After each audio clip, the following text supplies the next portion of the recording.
At its height, between the mid-19th and early 20th centuries, the British Empire, shown here in red, was huge.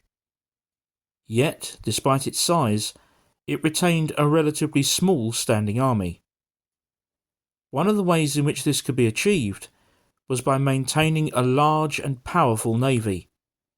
This made for a strong deterrent against the imperial ambitions of other maritime nations. This meant that as much as possible, colonial disputes could be dealt with by regionally garrisoned troops, often with the assistance of local soldiers who'd chosen to take service with the British. With a few larger exceptions, this is the period known as Britain's Small Wars, a time remembered for its many sieges, skirmishes, and far-flung battlefields. Putting aside the politics and the rights and wrongs of these events, this was a time when a British soldier, if he survived, could find his experience becoming invaluable, and he might rise high in rank. One such man was Walter Campbell, whose grave I recently visited.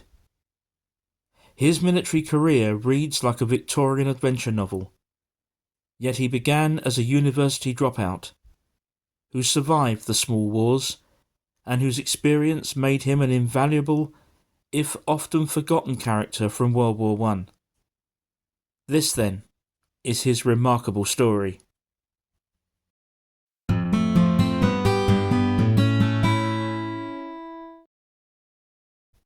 Walter Campbell was born on the 30th of July 1864 in County Antrim, Ireland.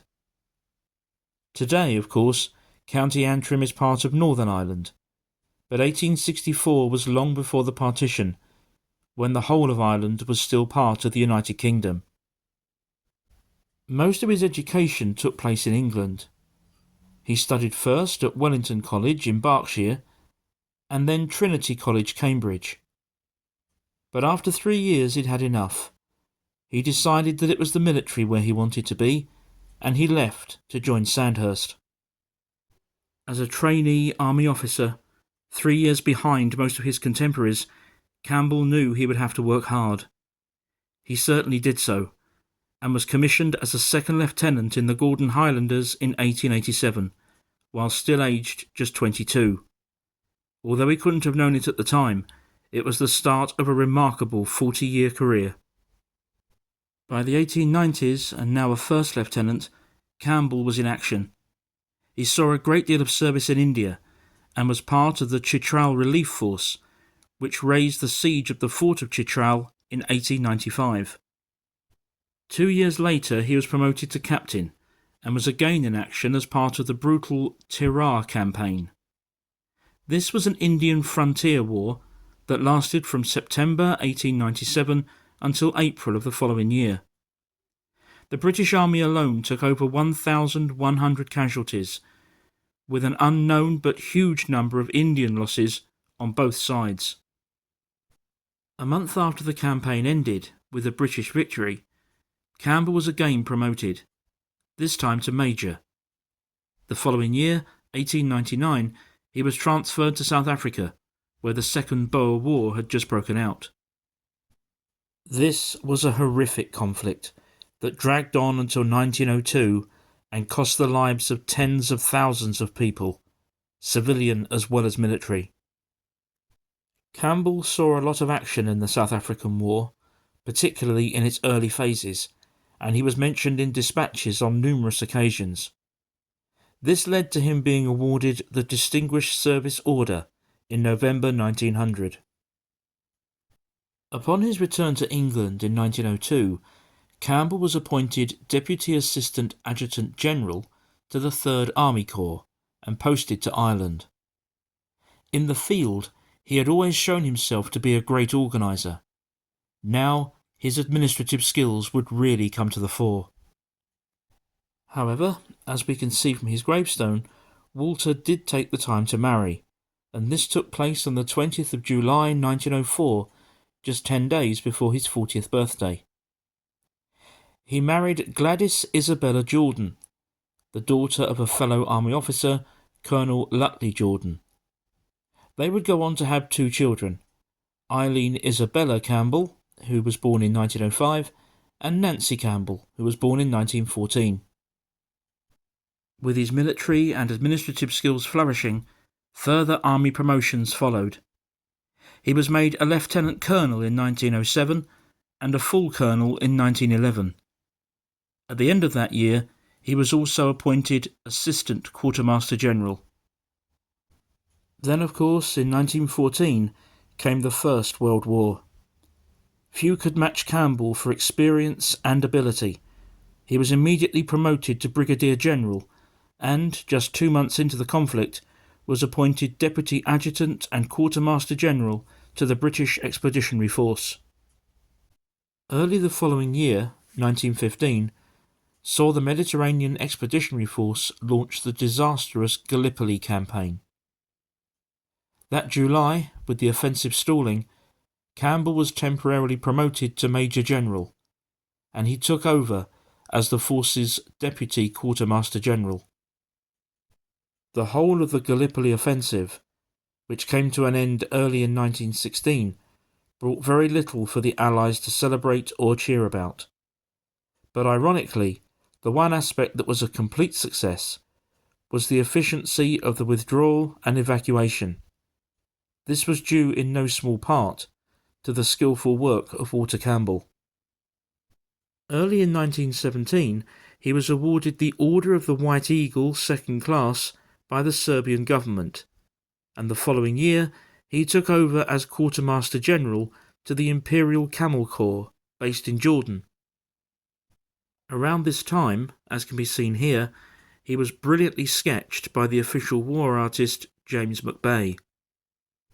With the war coming to an end in late 1918, Campbell's efforts and contributions throughout were recognised in the 1919 New Year's Honours List. He was knighted and made a Knight Commander of the Order of the Bath. We also know, from the inscription on his gravestone, that at some point he was also made a Knight Commander of the Order of St. Michael and St. George, but it's not entirely clear when this honour was bestowed. The Great War may have been over, but Campbell's military career certainly wasn't. He retained the rank of Major General and took over command of administration in July 1919. 2 years later, he was promoted again to Lieutenant General. In 1923, he was appointed Quartermaster General to the forces, and around that time, this photographic portrait of him, in his full regimental regalia, was taken.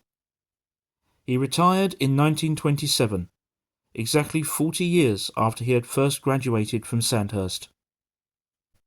Lieutenant General Sir Walter Campbell, Knight Commander of the Order of the Bath, Knight Commander of the Order of St. Michael and St. George, Distinguished Service Order, passed away on the 11th of August 1936, aged 72. His wife Gladys died 20 years later and was buried with him. As for the Campbells' 2 daughters, the eldest, Eileen, also married an army officer, Major General Sir Charles Anderson Lane Dunphy. The youngest daughter, Nancy, appears not to have married, but it's notable that in the 1960s she became Justice of the Peace for Inner London.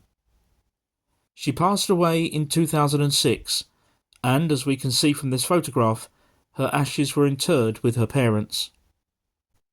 As I mentioned earlier, this isn't a video about empire, or the rights and wrongs of specific campaigns.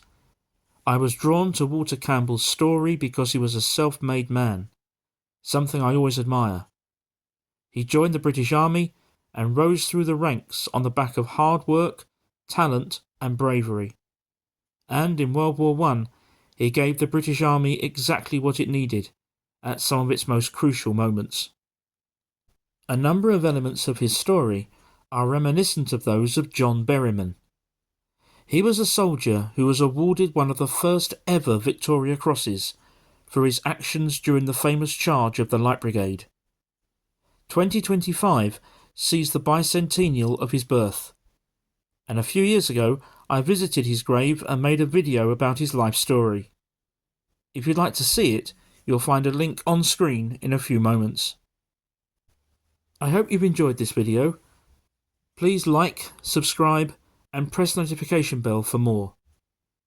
If you'd like to support the channel, there's a Facebook page that you can follow, or you can follow the link via the QR code that's on screen now. That will take you to the channel's Ko-fi page, where you can support my work for as little as £1. Thank you very much indeed for watching, and I'll see you again very soon.